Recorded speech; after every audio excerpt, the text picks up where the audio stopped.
Shikues të nderuar, përshëndetje. Emisionin Kontekst sonte do ta ndajmë në dy pjesë, kështu që edhe prezantimi edhe fillimi nuk është tipik. Në pjesën e parë kam kënaqësinë që të zhvilloj një intervistë me ambasadorin e Shteteve të Bashkuara në Kosovë, zotrin Hovenier, me cilin do të flasim për disa prej temave aktuale politike dhe disa prej proceseve në për të cilët Kosova pritet të kalojë në javët dhe muajt në vazhdim. Mr. Ambassador, welcome to our studios. Thank you. It's a pleasure to be here. There's a lot of talk regarding Kosovo-US relations, so I'd really like to start with that as to whether there have been any significant changes in the way Kosovo and US cooperate with the current government compared to previous government or previous years. So the United States and Kosovo are long-standing friends. The United States has stood with Kosovo for a long time. Kosovo stands with the United States as well. We have a really good relationship with this government. I enjoy good personal relationships, both with President Osmani and Prime Minister Kurti, and our government-to-government contact is robust and strong. That was also the case with prior governments, because again, this is an enduring friendship and partnership. Yeah, I know, because you probably do know that some of the speculation regarding the topic was had to do with the level of communication, meaning the meetings with Secretary Blinken, meetings with other high-ranking U.S. officials, and also with something that is called lack of political will to stick to Washington commitments from 2020. Did that in any way impact the Kosovo-U.S. relations? I don't think so. Part of our conversation with the government of Kosovo has been our desire to see prior agreements implemented, and that would include elements of the Washington commitments as well as Brussels agreements. But we have a robust partnership. We communicate all the time. As you probably know, just yesterday, Secretary Blinken spoke with Prime Minister Kurti as one example. They met with him together earlier in the summer. There's a strong relationship. There's a strong partnership. And there have also been differences between Kosovo government and international partners, not necessarily US only, regarding open Balkans. The whole process of integration of the region into Euro-Atlantic institutions. And is there a need to further clarify, to crystallize the US stance regarding open Balkans and the potential inclusion or the conditions to include Kosovo in the process? I don't know if there's a need to clarify the U.S. position, but I'm happy to restate it. I've done this before, as has Deputy Assistant Secretary Escobar. So there are a series of regional initiatives that could help increase prosperity in the region. Anything that reduces barriers to trade, that advances free flow of goods and people, capital, we welcome.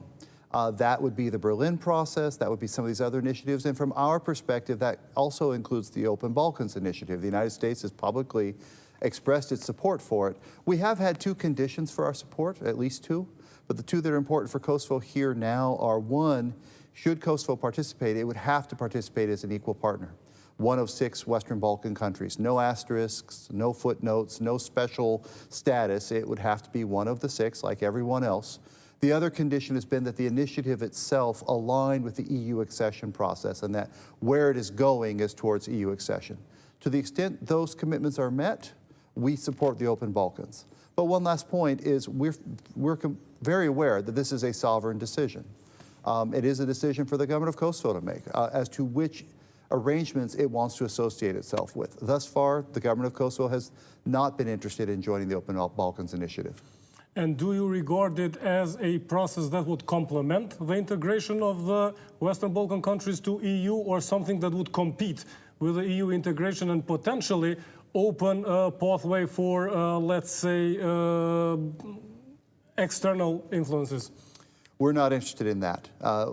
Our support has been conditioned, again, on those things I laid out. So to the extent it is complementary, supportive, helps achieve those same objectives of free flow of goods, people, capital, reducing barriers to trade, we would support it. To the extent it became an impediment to those things or became a vehicle for external influences, we would not be supportive. Okay. So, and Kosovo and Serbia, you said the Open Balkans, one of probably the main obstacle is Serbia not recognizing Kosovo. And both countries are engaged in a dialogue which has been going on for more than a decade. Is status quo a concern for U.S.? Sure, status quo is a concern for the U.S. and our partners. I think it's also a concern for the government of Kosovo, and I think it's also a concern for the government of Serbia. We don't see that a failure to achieve advancements and progress in the dialogue as a positive thing. And we've been committed to doing what we can to help achieve progress in the dialogue. We're concerned about where things stand, and we want to see Kosovo take its place as a member of European and Euro-Atlantic structures. Committed to do what you can, is this all you can do, or have you reached a stage where a hands-on U.S. approach is needed? I don't know how we could be more hands-on. I probably spend more of my time on this issue than any other issue as the American ambassador to Kosovo. As I noted, Secretary Blinken yesterday had phone calls separately with President Vučić and Prime Minister Kurti, where the first item mentioned in the official readouts of those calls was our desire to see further progress in the dialogue. We do, however, believe this should be and is an EU-facilitated dialogue, and we stand strongly behind the EU Special Representative, Miroslav Lajčák, and his efforts to achieve progress. But there should be no doubt as to our commitment to this and the energy we're spending on this to help see progress made. So would you say there is hesitation from Kosovo's side to implement what's already been agreed before, or to further progress the entire process? Well, I mean, those are two different issues. I think it's safe to say that both sides have entered in commitments previously under the Brussels Agreement that have not been fully implemented, and we can talk about some of those if you wish. But I don't know that necessarily reflects a lack of interest in seeing progress made in the dialogue. And I believe that both the Prime Minister and the President have, in the last 24 hours, expressed in different ways their desire to see the dialogue advanced. We share that desire. Because Ms. Karen Donfried said that the status quo will open a door for Kremlin influence or Kremlin benefits from it if there is no deal. And what we criticize our government the most, or the biggest problem that we see, is the association of municipalities with Serb majority. Is that where they should be focused on more, or the problem lies somewhere else? That is one of the areas where we've encouraged the government of Kosovo to provide greater focus, or maybe I'll put that in a different way. That is one of the commitments made that we believe needs to be implemented. Now, I want to spend a second on the Association of Serb Majority Municipalities. It is a commitment under the Brussels agreements, and it predates that even, but under Brussels, it became a commitment. We believe that commitment should be implemented. However, we've also been very clear that there are some provisions under which it should be implemented. The most important one, which again, my colleague, Deputy Assistant Secretary Escobar said publicly, as have I, this isn't a change in policy, is that it should be done in a way that respects the Constitution of Kosovo. It should be done in a way that does not affect negatively the constitutional order or functioning of government. And we believe that the Constitutional Court decision provides an appropriate framework for how to move forward with implementing this commitment. There are a lot of ways to create this entity, to see this commitment realized, that are fully consistent with this Constitutional Court decision. That's what we want. That's what we have encouraged. We have zero interest, the United States and our Western European partners, in seeing anything like another Republika Srpska or something that would upset the constitutional order or affect the functioning, the good functioning of the government of Kosovo. Still, it is up to Kosovo government to, within those boundaries, come up with a draft and with a project how to implement that, and they failed to do that so far. We look forward to a time when the government of Kosovo will provide its own ideas of how best to fulfill this commitment that the government of Kosovo made through the Brussels agreements, but in a manner that respects its constitution and that is consistent with the Constitutional Court decision. Another thing that U.S. has been consistent on is that the agreement between Kosovo and Serbia has to be centered on mutual recognition. Lately, there have been a lot of speculations. There's also a document floating around called the German-French model, and all other papers stating that a solution can be found without Serbia recognizing Kosovo, but it somehow would enable Kosovo to join UN. So my direct question is, will US support any deal, any agreement between Kosovo and Serbia that does not specifically request recognition of Kosovo by Serbia? So first, I'll say that it's hard for me to speak about specific proposals out there or alleged to be out there. But what I would say, two things. The first would be the Biden administration has been quite clear about how we see this process ending. We look for a comprehensive agreement on normalized relations centered on mutual recognition. This has been in communications from this administration throughout. That remains our desired end state. And we're committed to that. I would say, however, that it isn't certain exactly how that will be achieved and under what timeline and in what sequence or order. So anything that would be a step forward in the dialogue that would help Kosovo realize its ambitions to become part of the European and Euro-Atlantic family of institutions, we would support and welcome and seek to advance. But make no mistake, at the end of the process, as my colleague, the German ambassador here in Kosovo said, Jorn Rode, the only possible end state of this is mutual recognition, because the end state of this is both countries joining the European Union, and the European Union is not prepared to admit two countries that don't recognize one another. And if joining UN seems a bit more of a long-term ambition or a long-term goal for Kosovo, we have lately seen increasing efforts by Kosovo government to join Partnership for Peace and to be affiliated with other NATO initiatives. How strong is U.S. support on that regard, on that direction? Our ambassador to NATO, Julie Smith, has spoken openly about this, as have I. The United States would support and does support Kosovo being a member of Partnership for Peace. We believe that is the appropriate place for Kosovo. However, decisions at NATO are taken on the basis of consensus. And at this moment of time, there's a small number, but a real number of NATO members who don't support that. So that goes back to why we are so focused on making progress in the EU-facilitated dialogue to address the concerns of those countries so that Kosovo can proceed with this path, its natural path to European and Euro-Atlantic structures. At the same time, this topic gained traction because of talks, of statements from Prime Minister Kurti regarding a potential conflict between Kosovo and Serbia, the volatility of the situation in general, and his requests for more NATO and more US troops specifically. Is there a threat for a conflict? Well, the fact that there is a NATO mission in Kosovo suggests that there is a need for international community support to help maintain security and stability. But I will say the fact that there is a meaningful NATO mission in Kosovo with hundreds of American soldiers and thousands of NATO troops is also a pretty important security guarantee for Kosovo.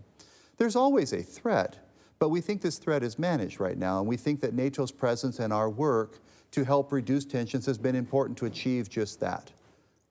And the work to reduce tensions, does that mean that you also have to talk to Kurti and Vučić and other people to reduce maybe the tension in the rhetoric? I think it's no secret that both I and other diplomats here in Pristina and in Belgrade have done what we can on both sides to ensure that both governments are taking actions that contribute to regional stability and a reduction in tensions, and we've had some success. And another issue regarding Serbia, Serbia government signed a deal with the Russian government, and they are still one of the few countries in Europe that still specifically refuse to impose sanctions on Russia. And how does that how do you see their position regarding EU integration, regarding partnership with US, and the possibility of arranging a long-term or an encompassing deal with Kosovo? So I'm going to let my colleague Christopher Hill, our ambassador in Serbia, be the person who speaks for the United States with regard to our vision of Serbia's trajectory and its place. But since you mentioned the deal that was concluded in New York on the margins of the General Assembly, I mean, again, Ambassador Hill and the Department of State spokesperson has been clear. We do believe this is not the time for any government to be increasing its cooperation with Russia while Russia is carrying out this brutal, unjustified invasion of Ukraine. Two more issues to go through. Rule of law first, a lot of U.S. investments on that through the years. And now we have two, let's say, major issues coming up. First of all is vetting, which already is on the parliament, and judging by what has been declared publicly, there is support from opposition and position on that. And there's also need to adopt the civil code, and for the first time around there were no votes. What's your stance or expectations? So I appreciate first you noting the commitment of the United States government and also our Western European partners in supporting the rule of law process, the rule of law system in Kosovo. We've invested a lot over many years, and the people of Kosovo have achieved this, but we're proud of the role we've played in supporting that. With regard to the specific rule of law issues you've raised right now, on vetting, we were pleased when the government of Kosovo sought an opinion from the Venice Commission. It's perfectly legitimate to want to take action to ensure that your judicial authorities are not subject to undue influence, but it's important to do this in a way that meets European standards, and the gold standard for this is the Venice Commission. So we're delighted that there is a Venice Commission opinion, a set of recommendations for the government of Kosovo. Our current conversation with the government of Kosovo is the importance of taking action that's completely consistent with that Venice Commission opinion. And to the extent what happens is consistent with that opinion, we will completely support it. On the civil code, I'm also really glad you raised that. The United States and our partners have worked with a number of authorities in Kosovo to help update Kosovo's civil code. It is a needed piece of legislation. This country needs a 21st century civil code, which it does not currently enjoy. We were disappointed when it first went to the parliament of some of the rhetoric we heard, particularly with regard to some of the citizens of Kosovo who are homosexual. We did not feel like that was appropriate language for any parliament, and we would hope that that language be more moderated in the future. We also hope that the civil code will be passed. That would be important for this country and its progress. And last issue, a lot of people from the cabinet, but not only, are saying that it will be a harsh winter, the one that's coming. I'm not going to ask you if you bought generators or how do you plan to to deal with the heating, but how concerned are you with the energy situation and with potential economic crisis that can derive from it? Well, like everyone else in Europe, and certainly everyone else living in Kosovo, we're concerned as well. This isn't a Kosovo problem. This is a European problem. The reality is this coming winter, there's going to be a greater demand for energy than there is a supply for energy, and the cost of importing energy has increased dramatically. Again, one of the consequences of Russia's unjustified and brutal invasion of Ukraine. Here in Kosovo, you have some challenges. You're almost completely dependent on two old Yugoslav-era dirty coal-burning plants. That is not the recipe for your future energy security, and this government has been working on an energy strategy that, with support from us and others, that rightfully will try to diversify supply, invest heavily in renewables, and create a more stable energy infrastructure. We're pleased we can help. We were delighted when the government of Kosovo approved the Millennium Challenge Corporation's Compact, which over a 5-year period will help the energy sector transform itself into something with a diversity of supply that is more stable and that has regionalization involved. USAID is also working both short-term and long-term to support regionalization and a diversity of supply. But this winter is going to be difficult for all of us. And so I think it's important for all of us to be thoughtful. Are there ways we can individually conserve? Are there ways that our institutions can conserve? Can we be supportive of the efforts of the government of Kosovo to try to minimize the amount of extra energy they have to try to import, which will come at a very high cost? So let's do our best to survive this winter and see what's coming up. Thank you very much for your time in the interview. Thank you. It was a pleasure. Shikues të nderuar, me ambasadorin e Shteteve të Bashkuara në Kosovë, Hovenier, biseduam në pjesën e parë të emisionit për disa prej çështjeve kryesore të cilat në politikën dhe ekonominë e Kosovës kanë qenë tema diskutimit. Në pjesën e dytë të emisionit flasim me analistët për atë që u deklarua në intervistë dhe tema tjera që ndërlidhen me to.